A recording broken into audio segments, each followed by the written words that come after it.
자, 오늘 잘 보여요? 오늘은 10강 우리를 구원한 예수님의 십자가에 대해서 공부해 볼 거예요. 자, 근데 일단 친구들 우리가 있잖아. 성전에 딱 들어오면 제일 먼저 보이는 게 뭐죠? 제대. 맞아. 십자가. 엄청 큰 십자가가 있어요. 근데 왜 십자가가 걸려있는지 알아? 아니, 왜, 알아? 채연이 알아? 아니, 궁금하지 않았어? 왜 별 모양도 있고 하트 모양도 있는데 왜 십자가를 성전에 걸어놨을까? 궁금한 적 없었어? 그래서 오늘은 왜 우리가 이 성전 안에 십자가가 있는지, 그리고 그 십자가와 예수님은 어떤 관계가 있는지 한번 알아보도록 할게요. 자, 우리가 총 알아야 될 게, 오늘 배워야 될 게 세 가지가 있어요. 우리 첫 번째 같이 한번 읽어볼까요? 예수님은 우리에게 하느님 나라를 선물하시기 위해 고난을 받으셨어요. 이거예요. 여기서 고난은 바로 예수님께서 십자가에 못 박혀 돌아가셨다는 그 고난입니다. 근데 우리 저번 주에 친구들 하느님 나라에 대해서 배웠었는데 혹시 기억나는 사람? 하느님 나라가 어떤 나라라고 했었지? 기억나요? 간단하게. 하느님 나라는 뭐가 풍부하게 넘치고 넘친다고 했어요. 하느님 나라는 사랑과 정의가 넘치고 넘쳐나는 좋은 나라예요. 친구들, 근데 하느님 나라를, 이런 좋은 하느님 나라를 선물하고자 예수님께서 고난을 받으셨다는데, 그러면은 우리 그 사진첩을 볼 거예요. 간단하게 예수님의 십자가와 고난이 어땠는지 간단하게 얘기할게요. 먼저 첫 번째 사진이 겟세마니에서 기도하시는 예수님 사진이에요. 근데 예수님은 하느님 나라에 대해서 사람들에게 많은 걸 가르쳐주셨어요. 그래서 예수님을 따르고 좋아하는 사람들도 많았는데, 반대로 예수님 말이 듣기 싫어, 그리고 거슬려, 그래서 미워하는 사람들도 있었어요. 그래서 그런 사람들이 모여가지고 예수님을 잡아서 죽이자라고 모의를 했어요. 이해했어요? 그래서 사람들이 예수님을 미워했는데, 친구들도 혹시 누군가 미워해 본 적 있어요? 친구나 부모님, 누구 미워해 본 적 있어요? 그때 그 마음이 어땠지? 왜 미웠지? 왜 미웠을까? 맞아요. 나랑 생각하는 게 다르고, 내랑 좋아하는 것도 다르고, 나랑 원하는 게 다르니까, 나랑 다르니까 그 사람이 그냥 싫고 미워했어요. 그래서 그랬던 그런 사람들이 그 당시에 예수님은 죄도 없으신데 죄인으로 만들어서 사형 선고를 받게 하신 거예요. 예수님은 십자가를 들고서 가시는 동안 엄청 매맞으시고 고통 중에 가셨고, 붓기하는 양팔과 발에 못을 박힌 다음에 돌아가셨어요. 그건 아나요? 그 다음에 무덤에 묻히신 거, 이렇게 그림은 그렇게 나오는데, 여기서 선생님이 하고 싶었던 얘기는 첫 번째 겟세마니 동산에서 예수님께서 기도하는 모습이 있어요. 보여요? 근데 여러분 있잖아요. 예수님은 모든 걸 알고 계실까 모르실까? 예수님은 이미 사람들이 자신을 잡으러 올 거라는 거, 그래서 십자가에 못 박혀 돌아가실 거라는 것도 다 알고 있었어요. 여러분, 만약 누가 날 죽이려고 그래. 근데 순순히 잡혀갈 수 있어요? 용기 있게 잡아가서 할 수 있어요? 그런데 예수님은 달랐어요. 예수님은 스스로 잡혀가셨어요. 그리고 그렇지만 너무나 괴로워서 겟세마니 동산에서 밤새 기도하셨는데, 마지막 기도는 끝내 이렇게 얘기하셨어요. 제가 원하는 것을 하지 마시고 아버지께서 원하는 것을 하십시오라고 기도하셨어요. 왜냐하면 하느님의 뜻이 이루어져야 했기 때문에 그렇게 기도하셨어요. 근데 십자가에서 이렇게 돌아가신 예수님을 보니까 마음이 어때요? 예수님은 죄도 안 졌는데, 그죠? 죄인으로 불려가지고 돌아가셨단 말이야? 좀 화나나? 십자가가 슬퍼요? 어때요? 좀 괴롭나? 고통의 십자가 같아요? 근데 예수님이 그 고통의 십자가를 어떻게 하셨냐면은, 자, 여기 사진이 보여요? 여기 이번 삼위일체 하느님은 십자가에 위해서 고통에 함께 하셨어요. 우리가 볼 때 예수님 십자가에는 예수님 혼자만 계신 것 같지만, 사실 뒤에 누가 있을까요? 사진을 봐봐. 뒤에 누구 같아? 하느님, 성부 하느님. 그 다음에 저기 비둘기 모양이 있는데, 이거는 하느님과 예수님을 연결하는 사랑의 성령께서 이렇게 성부, 성자, 성령께서 함께 하신다 해서 삼위일체 하느님이라고 해요. 그래서 이 모든 게 가능했어요. 이런 고통을 하는 예수님께서 짊어지고 가셨던 것은 이 성부, 성자, 성령의 사랑으로 인해서 가능한 일이었어요. 여기 근데 여기 옆에 친구도 이거 우리 기도를 선생님이 써놨는데 저 기도가 뭐라고 써있지? 우리 오늘 기도론 검사했는데 성호경 혹시 틀린 사람? 우리 성호경은 다 할 수 있죠? 그러면 우리 한번 크게 성호경을 한번 해볼까요? 손을 예쁘게 하고 성부와 성자와 성령의 이름으로 아멘. 이 기도를 할 수 있죠? 자, 이 기도는 성부와 성자와 성령은 한 분이라는 것을 나는 믿어요 라는 고백이에요. 믿어요 여러분? 한 분이라는 걸 믿어요? 세 분이?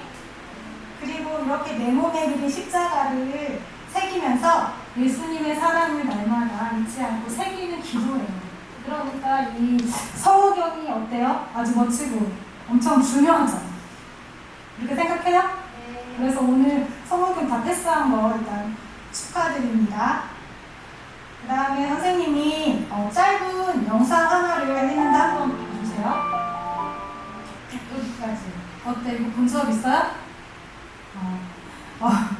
여기서 아버지는 하느님이고 아들은 누구를 나타낼까요? 여기서 나오는 아들은 누굴까? 아버지가 하느님이라면 여기서 나오는 아들은 예수님이에요.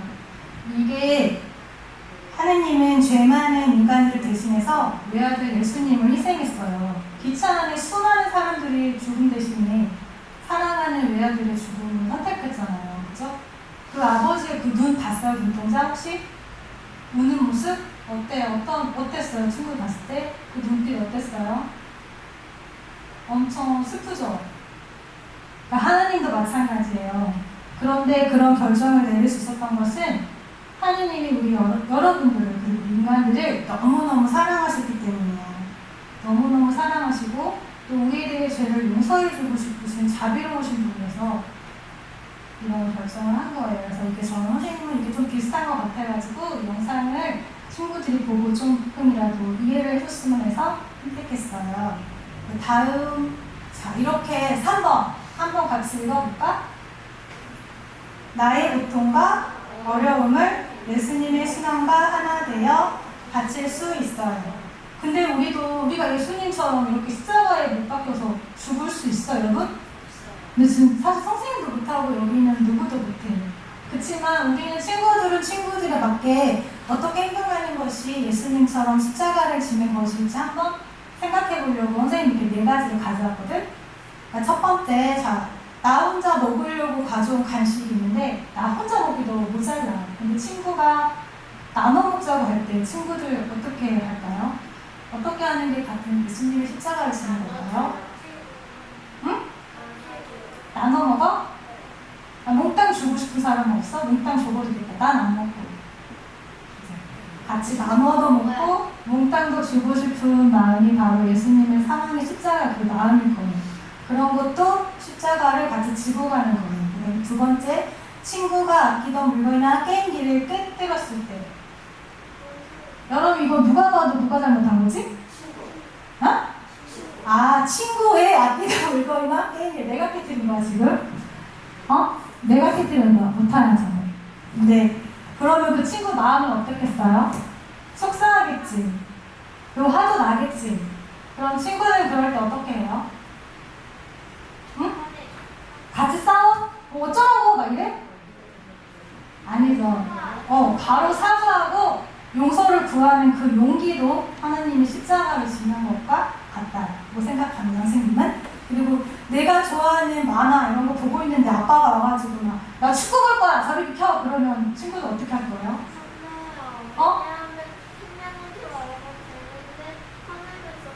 화내면서 내가 먼저 볼 거야 말고 아빠랑 막 싸워?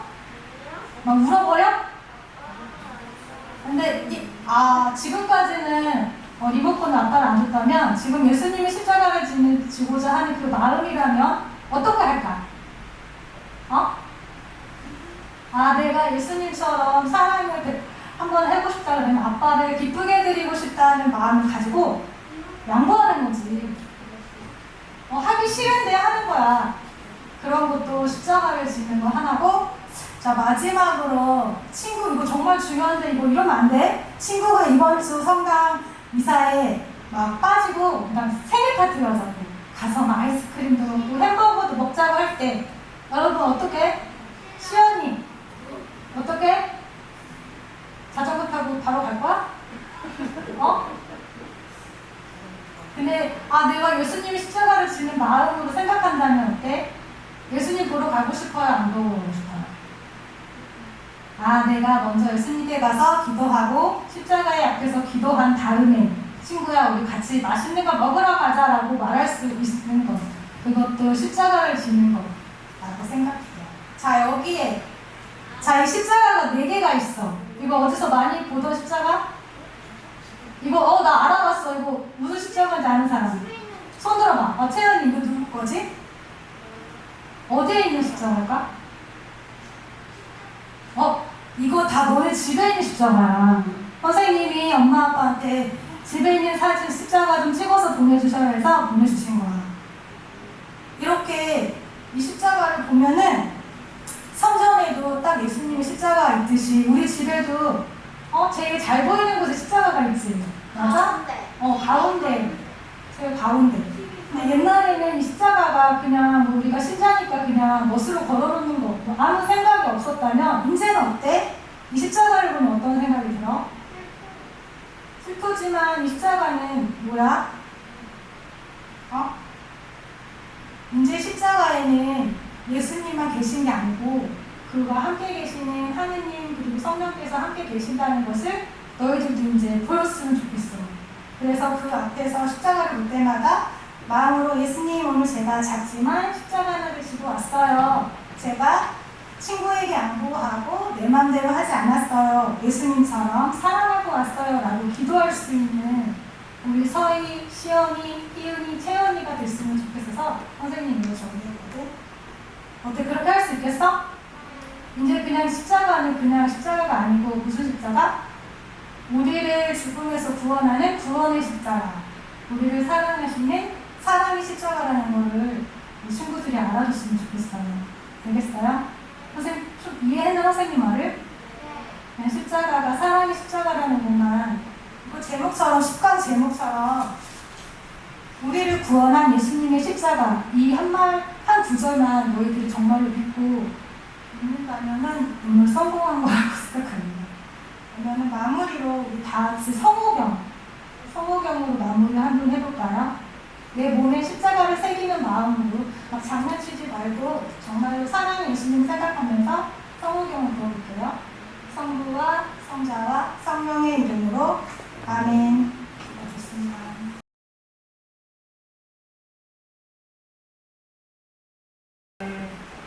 사실 이제 십자가의 상징이나 의미에 대해서는 조금 더 이제 해주셨기 때문에 저는 이 순환과 연결되는 선상에서 지금까지 했던 교리를 하나로 싹 이어드리겠습니다. 지금까지 했던 교리를 하나의 교리로 만들어 드릴 텐데요. 우선 봐야 될 건 넘어가라. 요한복음이 전하는 십자가 사건의 의미를 중심으로 이야기해보고자 합니다.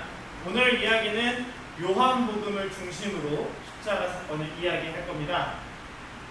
우선 성탄의 상징을 한 번 더 짚어볼까 합니다. 성탄을 지낼 때 우리는 2가지 상징물을 볼 수 있습니다. 하나는 구유고요. 하나는 요 나무입니다. 요즘은 잘 안 꾸미는데 제 어릴 적이라 해도 벌써 20년 정도 됐죠? 20년 전, 15년 전만 해도 지금도 나무 꾸미는 데가 종종 있어요. 성당은 꾸미고요. 근데 요 2가지 상징 중에 제가 지난번에 여기는 이야기를 했기 때문에 오늘은 요거에 대해서 이야기를 할 겁니다. 왜 십자가 순환 이야기하는데 성탄을 이야기하느냐? 여기에는 그만한 이유가 있습니다. 봐라. 나무의 의미를 조금 생각해 보고자 합니다. 이 나무 자체, 벽에 뭐 꾸며져 있는 거랑 빼고 여기 이 나무 자체는 원래는 전나무나 등등의 상록 침엽수라 그래서 늘 푸른 나무, 소나무과의 나무들을 주로 사용했습니다. 그래서 언제나 푸르른 나무를 보면서 과거에 무슨 생각을 했냐면 언제나 생명을 가지고 있는 나무다라는 생각을 가졌습니다. 원래 성탄나무는 그 보니파시오 성인이 만들었다는 설에 의하면 그 지역 사람들이 여기에 제물을 바치던 습관을 조금 이렇게 바꿔서 거기에 성탄의 의미를 집어넣었다 이런 이야기도 있는데 그거 빼고 오늘은 조금 다른 설에 대한 이야기인데요. 이 상록수는 그렇게 언제나 생명을 가지고 언제나 푸르를 수 있는 나무, 그래서 생명을 가진 나무다라고 이해를 했습니다. 그런데 생명을 가진 나무에 관한 이야기는 창세기에 이미 등장합니다. 제가 창세기에서 창조와 관련된 이야기할 때 이 구절을 이야기했던 적이 있습니다. 동산 한가운데에는 생명나무와 선악과 악을 알게 하는 나무 두 그루가 심겨져 있었다라는 이야기를 제가 한번 강조한 적이 있습니다. 그런데 거기에 수많은 생물이며 노며 이런 거는 다 그냥 지칭대명사로 그냥 동물이며 식물이며 이렇게 얘기하는데 요 두 그루만 굳이 이야기를 하시는 이유가 뭘까? 이 생명나무에서 우리는 넘어가면 안 되네요. 네, 생명나무에서 생각해 볼 건 한 가지가 있습니다. 아담과 하와는 가장 처음에 창조될 때 이미 영원한 생명을 누리고 있었다라는 사실입니다. 그런데 창세기의 창조설화를 적으며 인간이 죄를 짓고 쫓겨나면서 하느님이 그런 이야기를 하십니다. 더 이상 저들이 생명나무의 열매를 따먹고 영원히 살아서는 안 되지 라면서 에덴의 동쪽으로 사람들을 내쫓고 그 문을 닫아버리십니다. 그 장면에서 생명나무를 통해 얻었던 영원한 생명을 인간은 잃어버렸다라는 사실을 되생각해보고자 한 겁니다. 그런데 예수님께서 이런 이야기들을 하십니다. 요한복음 6장에 보면 예수님은 생명의 빵에 관한 이야기를 6장 20몇 절에서부터 주구장창 이야기하십니다. 그럴 때 27절에 그런 이야기를 하십니다. 너희는 썩어 없어질 양식을 얻으려 힘쓰지 말고 길이 남아 영원한 생명을 누리게 하는 양식을 얻으려고 힘써라. 영원한 생명을 얻게 하는 양식. 이 말로 창세기의 생명나무를 떠올리게 해주고 싶었던 겁니다. 그러면서 예수님이 동시에 이야기합니다. 하느님의 빵은 하늘에서 내려와 세상에 생명을 주는 빵이다. 그러면서 두 가지를 비교하셨습니다. 하늘에서 만나가 떨어졌을 때와 비교하시면서 세상에 생명을 주는 빵이 하늘에서 내려왔다라는 사실을 강조하십니다. 어떻게? 당신을 지칭하시면서. 그래서 6장 생명의 빵 9절 내내 예수님은 같은 이야기 하십니다. 내가 생명의 빵이다. 내가 생명의 빵이다. 내가 하늘에서 내려온 너희들의 빵이다 라는 이야기를 하시는데 제가 베들레헴에 대한 의미 설명하면서 그런 이야기 했습니다. 베들레헴의 뜻. 베들레헴은 지금 우리 시대로 따지면 뚜레쥬르, 파리바게뜨, 저기 한대역 앞에 있는 좋은 아침 등등 그냥 빵집입니다. 빵집에서 예수님은 탄생하셨어야 했습니다. 왜? 예수님은 생명의 빵이기 때문에. 그래서 예수님은 베들레헴에서 태어나셔야만 했고 그렇게 예수님 당신이 생명의 빵임을 한 번 더 드러내시는데 십자가 순환이라는 것은 그 그리스도가 십자가에 달린 사건을 의미합니다. 반대로 표현하면 생명의 빵이 나무에 걸린 사건을 의미하기도 한다는 것입니다. 생명이 걸린 나무, 그것은 창조설화의 생명나무를 다시금 떠올리게 해줍니다. 그리고 요한복음은 이것을 더 확실하게 증거하고자 예수님께서 묻히시는 장면을 설명할 때 이러한 구절을 사용합니다. 예수님께서 십자가에 못 박히신 곳에는 정원이 있었는데 그 정원에는 아직 아무도 묻힌 적이 없는 새 무덤이 있었다라고 합니다. 정원, 어떻게 생겼는데 정원이라고 그럴까? 정원이 있을 법한가요? 예수님 묻히셨던 장소는 여기입니다. 정원이 있을 장소는 없습니다. 그리고 여기는 제가 이스라엘 성지순례 갔을 때 그 자리를 찍은 사진입니다. 지금은 건물로 들이막혀 있지만 여기는 광야여서 정원이 있을 장소는 없습니다. 그런데 왜 정원이라고 그랬을까? 떠올리고 싶게 했던 게 있겠죠. 요한복음의 정원이라는 단어는 캠포스라는 단어가 쓰였습니다. 이걸 영어로 번역하면 가든이 됩니다. 그런데 창세기에서 말하는 에덴 안에 동산이 있었다라는 설명 안에서 더에덴간이라는 히브리어가 쓰였는데 이 말을 번역하면 garden in Eden, 즉 같은 단어를 사용하고자 했습니다. 즉 요한복음은 그리스도의 십자가 사건을 통해서 에덴 동산을 떠올리게 했던 겁니다. 창세기 때 하느님께서 문을 닫으셨던 그 에덴이 문이 열렸고 거기에 있었던 생명나무가 이 땅에 내려왔음을 한 번 더 강조하고 싶었던 겁니다. 그래서 요한복음은 정원이라는 표현, 생명의 빵이라는 표현, 그 수많은 표현들을 통해서 창세기를 다시 써내려 봤습니다. 그리고 제가 아까 설명했던 그 구절입니다. 이제 그가 손을 내밀어 생명나무 열매까지 따먹고 영원히 살게 되어서는 안 되지 라면서 닫았던 그 문이 요한복음은 예수 그리스도의 십자가 사건을 통해 다시 열렸습니다. 우리가 십자나무를 통해 영원한 생명을 누릴 수 있습니다 라는 신앙 고백을 온전히 이루어내고자 했던 것입니다. 그것을 한 번 더 확인할 수 있는 것이 바로 요한복음의 책 이름입니다. 창세기는 지금은 우리가 창세기라는 이름을 쓰지만 옛날에는 책 제목을 지을 때 책의 가장 앞단어를 사용했습니다. 그리고 창세기의 가장 앞에는 한처음에 라고 시작하면서 베레시트라는 단어를 사용했습니다. 그런데 요한복음은 첫 단어에 en arch라는 한처음에 라는 단어를 다시 사용합니다. 즉, 그 책 내가 다시 쓰겠습니다. 그리고 창세기에 있었던 그 이야기가 지금 우리에게 새로운 창조로 넘어왔습니다 라는 이야기를 하고 싶었던 겁니다. 오늘 이 독서에 보면 바오로 사도가 그런 이야기를 합니다. 새 창조를 따라 살아야 합니다 라는 이야기를 합니다. 이것이 요한복음이 이야기하고자 했던 새 창조고 바오로 사도가 이야기하고자 했던 새 창조입니다. 그리스도를 통해서 세상은 새롭게 창조되었습니다. 그래서 그 생명나무를 떠올리게 하고자 성탄 때 화렵술, 상록술을 사용했던 것입니다.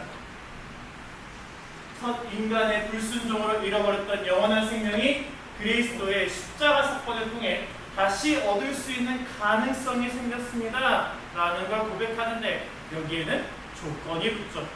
믿음.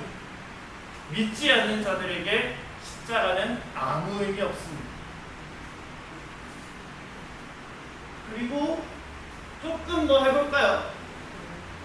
트리의 장식 안에서 전구를 사용하고 있습니다. 지금은 빛이 더 많이 들어가긴 하는데 전구를 사용했습니다. 그런데 전구가 없던 시절 여기에 대체했던 빛은 촛불이었습니다. 촛불, 그러면 우리는 무엇을 떠올려야 하냐면 그리스도의 부활을 떠올려야 합니다. 부활 대축일에 사제는 초를 들고 들어오면서 외칩니다. 그리스도 우리의 빛. 빛이신 그리스도를 상징하고자 촛불을 사용했고 그것이 현대의 전구라는 형태로 바뀐 것입니다. 거기에 하나 더 구슬 장식이요. 이거 율에 찾아보면 과자를 달았다고 표현합니다. 무슨 과자일까? 이 과자를 성탄 트리에 매달았습니다. 왜? 생명의 빵이니까. 생명의 빵이 나무에 달려있다라는 걸 보여주기 위해서 제병을 걸었습니다. 그것이 지금의 구슬의 형태로 바뀌었고 그것이 빨간색, 하얀색 구슬로 변화된 것입니다.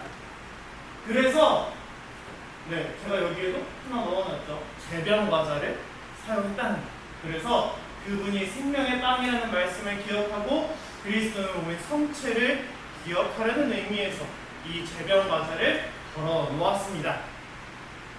거기에 나중에 이런저런 게 붙어져서 리본이며 지팡이며 뭐 이런 게 생긴 거고요. 가장 기초적인 장식은 요렇게가 전부였고 요 위에 별은 베들레헴의 별이라고 해서 동방박사가 따라갔던 별을 상징합니다. 즉 트리는 다 예수님의 순환을 상징하고 예수님을 상징하고 있습니다. 성탄 트리는 이미 그리스도의 부활과 순환을 기억하도록 장치되어 있는 아주 소중한 상징입니다. 두 가지 대축이 모두 다 중요하지만 우리에게는 성탄보다도 부활이 더 중요하다는 것을 성탄의 상징을 통해서도 알아볼 수 있습니다. 그래서 성탄 장식이 사라져가는 요즘 저는 이런 표현을 씁니다. 그리스도가 사라져가는 세상. 예수님은 사라져가고 있습니다. 물론 전구로도 그리스도를 상징할 수 있지만 가장 중요했던 생명나무의 형태는 다 박살이 났습니다. 제가 가장 싫어했던 몇 년 전에 크리스마스 장식 전구로만 이렇게 나무 형태 해놨던 거 제가 제일 싫어했습니다. 왜? 이게 박살이 났거든요. 없어졌습니다. 지금의 시대는 그리스도가 사라지고 있는 세상일지도 모릅니다. 그리스도의 순환이라는 건 기억하지 않는, 현세적으로 이야기하면 고통을 기억하지 않는, 고통을 생각하지 않으려는 세상을 의미하는지도 모릅니다. 그래서 그리스도의 상징인 이 나무를 볼 때마다 우리는 다시금 십자가의 순환을 기억해야 합니다. 그래서 크리스마스라는 말이 의미가 있는 겁니다. 그리스도의 미사는 언제나 이루어지고 있기에 우리에게 크리스마스는 매 주일마다 이루어지고 있기에 우리에게는 크리스마스보다도 그분의 부활이 더 중요하게 작용합니다. 이렇게 제가 이게 아마 마지막일 거예요. 이렇게 성탄 안에서도 우리는 십자가의 순환을 기억할 수 있고요. 십자가의 순환은 언제나 우리에게 영원한 생명을 주시기로 했던 예수님의 하느님의 사랑이 계속해서 상징되어 있는 모습이고 그 십자가를 바라보는 것 자체가 그것을 믿는다는 것 자체가 우리에게는 구원을 향한 한 걸음일 수 있습니다. 마지막으로 십자가의 예형이었던 사건이 하나 있습니다. 민수기였나? 신명기였나에 불뱀이 하늘에서 떨어지는 장면이 있습니다. 하늘에서 불뱀이 떨어질 때 제가 이것도 예전에 한번 이야기했죠. 하늘에서 불뱀이 떨어질 때 하느님이 구리뱀 형상을 세워라 라고 이야기하십니다. 그리고 그것을 바라보면 살 것이다. 그것이 십자가의 예형입니다. 지금도 불뱀으로 가득한 이 세상에 십자가를 바라봄으로써 우리는 다시금 영원한 생명을 얻을 수 있습니다. 그래서 구약에서의 불뱀은 그리스도 십자가 사건의 예형이라고 표현합니다. 이렇게 지금까지의 모든 교리들은 어쩌면 지금까지의 모든 이야기들은 결국엔 그리스도의 순환을 더 나아가서 다음 시간에 이야기할 그리스도의 부활을 향하여 모두가 나아가고 있고요. 그것의 마지막 정점인 부활에 관해서는 다음 시간에 이야기하도록 하겠습니다.